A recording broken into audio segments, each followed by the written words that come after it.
आम समस्तंकर पई ये अत्यंत आनंदर कथा जे BRICS disaster risk reduction group रो बैठक आम ओडिशा रे महाप्रभु श्री जगन्नाथंकर ये पवित्र धाम पुरी रे आज यह आरंभ होईछि। विपर्यय परिचालन रे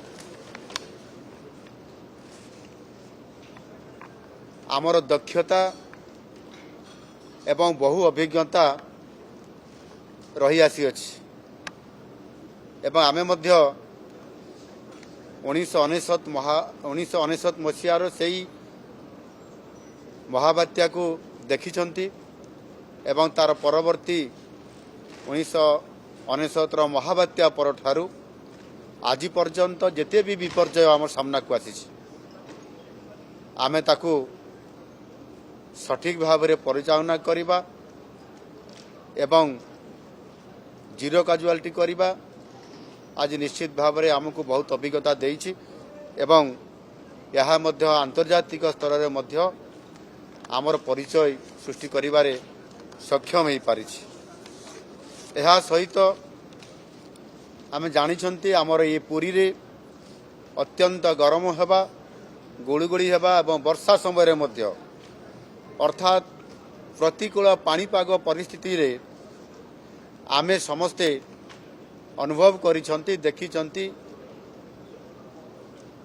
कोटिए पाखापाखि भक्तंकर समारोह रे महाप्रभुंकर रथयात्रा को आमे किबळी भाव में परिचालना करू। तेणु ओडिशा को विशेष करिकरी ए पुरी को या स्वतंत्रता दे पुरी रे ये बैठक करवा निश्चित भाव में एक सुसंवाद आउ सेथिपाई जो ब्रिक्स रो सदस्य राष्ट्र विशेषज्ञ माने आज क्षेत्र स्तर रे फील्ड लेवल रे जो सबू सफल मान पदक्षेप निया जाइछि से संपर्क रे समाने निश्चित भाव में भारत रे एवं विशेष करिकरी ओडिशा रे आम ये कोस्ट लाइन रे मध्य जो परिस्थिति बारंबार आसुची ता मध्य निश्चित भाव में एक अनुध्यान करिवार ये कार्यक्रम भितर आसुछि। ये बैठक निश्चित भाव में अनेक सफलता मिलिबार संभावना अछि एवं ये बैठक जो उपयोगी निष्कर्ष बाहरिबो विशेष करिकरी विपर्यय ह्रास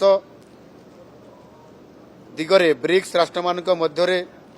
जो परस्पर सहयोग रही आहुरी दृढ़ीकरण हेबो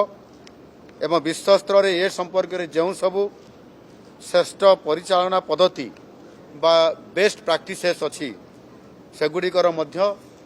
देश भितर परस्पर आदान प्रदान हेबो। यह द्वारा ब्रिक्स राष्ट्र विपर्यय परिचालन में यह उपकृत हो पारिबे। विशेष करिकी आगुआ सतर्कतामूलक सूचना प्रदान करिबा विपर्यय प्रतिरोधी भित्तिभूमि संपर्क में ज्ञान आहरण करिबा एवं प्राकृतिक विपर्यय आशंका करी भित्तिभूमि विकासमूलक योजना प्रस्तुत करने क्षेत्र में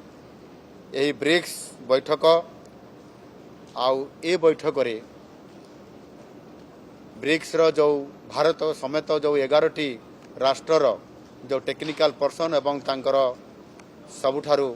बड़ अधिकारी माने एठी आज ए ब्रिक्स सम्मेलन रे उपस्थित अछंती। यह निश्चित भाव में आगामी दिन में अत्यंत उपयोगी साब्यस्त हबो। एणु एभली एक सुजोग आज आम ओडिशा को एवं विशेषकर आमर यही महाप्रभु जगन्नाथंकर पुरी धाम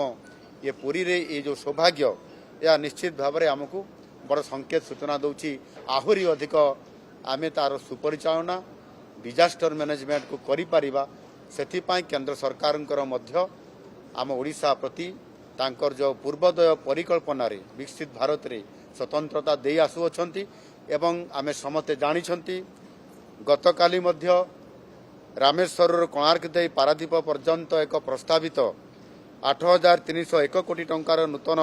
भाव अनुमोदित 160 किलोमीटर विशिष्ट ग्रीनफिल्ड कोस्टाल हाईवे ओडिशार विपर्यस्त विपत्ति ह्रास करिबारे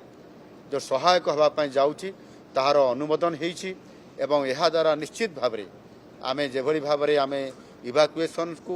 आहुरी त्वरान्वित एवं सुपरिचालना करैबारे जीरो काजुआलिटी को सफल करिबारे मध्य बड़ भूमिका ये निर्वाह करि पारिबो। तार सहित विशेष करी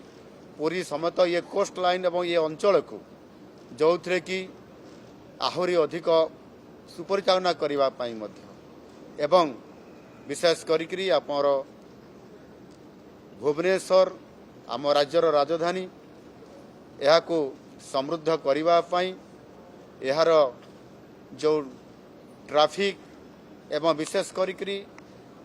जो भली भाव आज दिन में आमर आवश्यकता अच्छी ये आवश्यकता को पूरण करने CRRR जो कैपिटल रीजन रिंग रोड रो जो योजना करा जाइतला ताकू मध्य केंद्र अनुमोदन करला परे आज ताहार टेंडर प्रोसेस सरी जाइछि एवं सेति पई 8,307 कोटी टंका ये व्यवस्था मध्य आज कार्यकारी हेबा पई जाउछि एवं ता सहित मध्य आमे जो प्रस्ताव देइतलु आम ओडिशा सरकार तरफ BCPPER Bhubaneswar Cuttack Puri Paradip economic region ताकू मध्य केंद्र सरकार एवं नीति आयोग अनुमोदन करला परे 5,000 कोटी टंकार अनुदान एवं सहयोग राशि ओडिशा ए अंचल आम किभली भाव में आमर प्राकृतिक विपर्यस्त को सठिक भाव में परिचालना करबा मुकाबला करिपारिबा एवं जीरो काजुआलिटी करिपारिबा ये समस्त को आधार करी आज जो ब्रिक्स सम्मेलन निश्चित भाव में बहुत उपयोगी एवं समयोपयोगी ये अनुभव हुए। मु आशा करी निश्चित भाव में